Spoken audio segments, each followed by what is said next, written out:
मैं आपको एक व्यवस्था से संबंधित बात बताना चाह रहा हूं। एक सवाल किया गया था कि चुनाव के नियमों का अनुपालन। कल हमारे बुढ़ाना क्षेत्र के जो प्रत्याशी हैं राजपाल बालियान जी, ऑनलाइन उन्होंने निवेदन किया ईसी में कि एक वीडियो वैन वो चलाना चाहते हैं। एक दिन बीत चुका है, अभी तक उन्हें अनुमति नहीं दी गई, जबकि बीजेपी की वैन आप देख रहे हैं पूरे प्रदेश में चलाई जा रही है। हमारे पार्टी के लोग, गठबंधन के लोग ऑब्जर्वर से मिलेंगे और हमें उम्मीद है कि इस तरह की जो शिकायत है उनका निस्तारण निष्पक्ष रूप से चुनाव आयोग के अधिकारी करें। और मैं आपको बताना चाहता हूं कि कर्मचारियों में बहुत भारी रोष है, नाराजगियां हैं सरकार से और उम्मीद के साथ गठबंधन की तरफ वो देख रहे हैं। ओपीएस की बात अखिलेश जी ने कही है, कई वादे हमने किए। आज स्थिति यह है कि पोस्टल बैलेट की व्यवस्था में अधिकारी उनके वोटर आई कार्ड मंगवा रहे हैं। मैं निवेदन करना चाहूंगा सभी कर्मचारी से, पुलिस कर्मियों से जिनकी वोट पोस्टल बैलेट से पड़नी है, सतर्क रहें। बैलेट पेपर लेकर वोट बना के ही दें।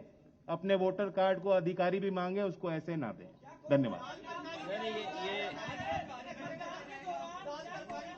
ये जयंत चौधरी जी ने ठीक बात कही है कि उत्तर प्रदेश के अधिकारियों को लगाया गया है कि वो दबाव बना करके और उनके वोटर आईडी ले लें या आधार कार्ड ले लें।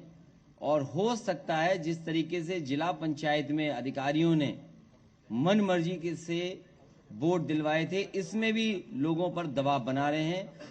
हम भी लिख करके चुनाव आयोग को इस बात को देंगे। मैं इसके साथ साथ जो आरएलडी और समाजवादी पार्टी के प्रत्याशी हैं, मैं आपके माध्यम से यहाँ की जनता से अपील करना चाहता हूँ कि समाजवादी पार्टी और आरएलडी के जो प्रत्याशी हैं उनको भारी बहुमत से जिताने का काम करें।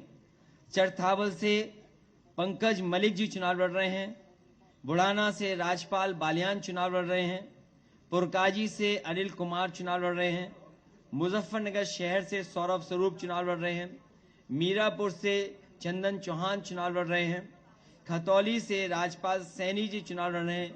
मुझे उम्मीद है कि यहाँ की जनता हमारा और जयंत चौधरी जी की दोनों की अपील पर इनको भारी बहुमत से जिताने का काम करेंगे।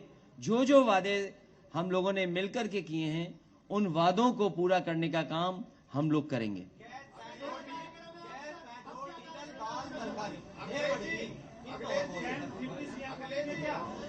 ये जानबूझ करके भारतीय जनता पार्टी लोगों को गरीब बना रही है, जिससे किसान गरीब निर्भर हो जाएं सरकारी राशन पे, सरकारी कड़वे तेल पर।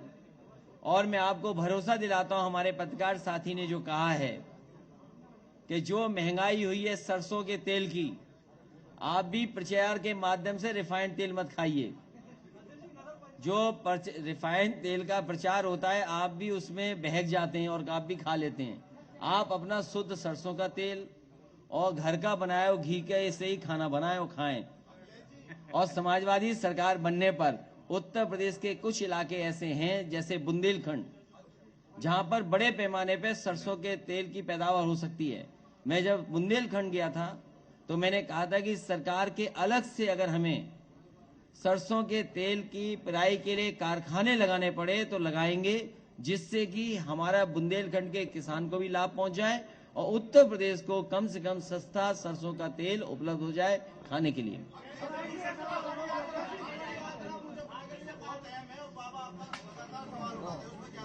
बाबा जी कुछ जानते नहीं हैं।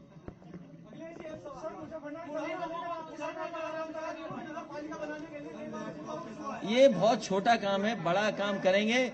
मैंने पिछली बार भी कहा था जब आरएलडी और समाजवादी पार्टी के कैराना का चुनाव जीते थे और मैं सहारनपुर आया था, तब भी मैंने कहा था कि कम से कम इस हिस्से को एक्सप्रेस वे से जोड़ा जाएगा, जिससे कि लखनऊ पहुंचने में आपको कम समय में पहुंचा जा सके।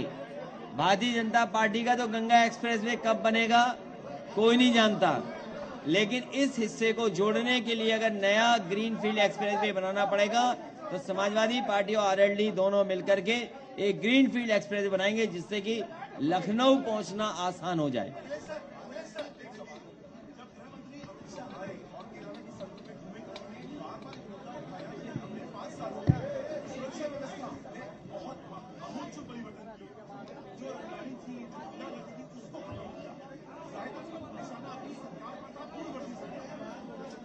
मैं ये कह सकता हूं कि जिस विभाग के वो मंत्री हैं उस विभाग के आंकड़े उनको पलट करके देखना चाहिए, और जब उसके आंकड़े देखेंगे तो पाएंगे कि सबसे खराब कानून व्यवस्था में अगर कोई प्रदेश है तो उत्तर प्रदेश है।